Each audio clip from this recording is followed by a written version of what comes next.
عصمت تو بدرجہ اولا سیدی واضح ہوتی ہے، بدرجہ اولا آشکار ہوتی ہے۔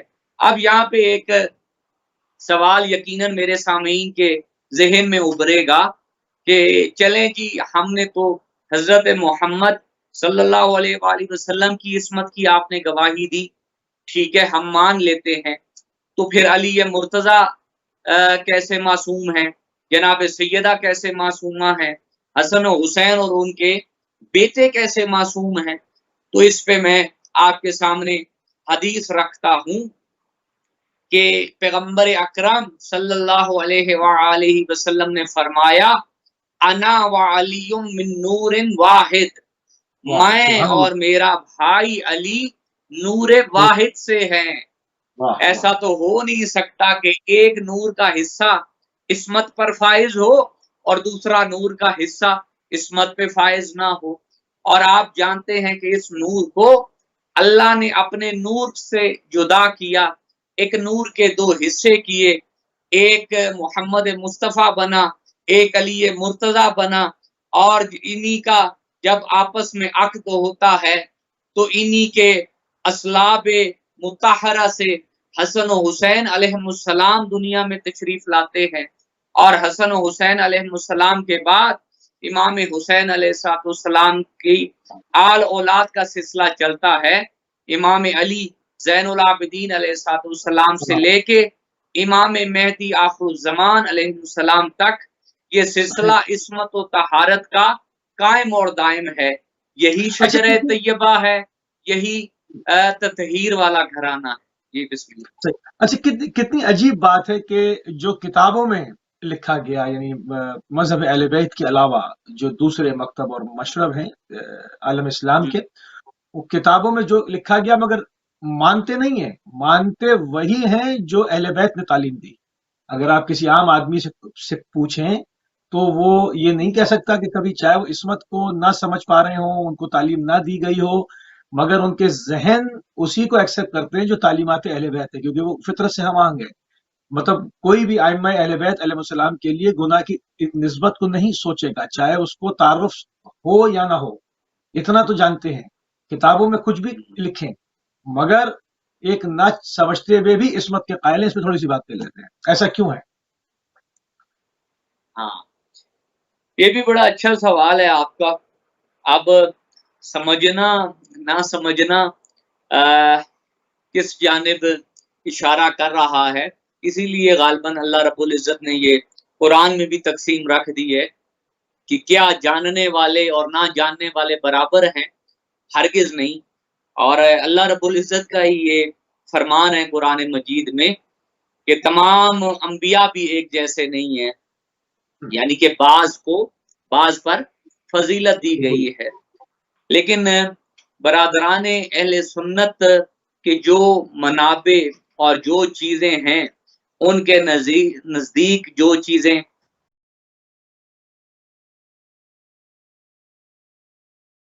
ہیں بسم اللہ، ان کو اگر ہم سیدی دیکھیں، اہل سنت کے جو منابع ہیں اس متعلق میں بات کر رہا تھا کہ ان کے جو مصادر اور منابع ہیں، جو جس سلسلے سے انہوں نے قرآن مجید کو لیا ہے، صحابہ کرام رضی اللہ تعالی عنہم اجمعین کا سیرت انہوں نے اپنائی ہے، تو میں یہ سمجھتا ہوں کہ انہیں اس چیز پہ ذرا توجہ کرنی چاہیے اور غور و فکر کرنا چاہیے۔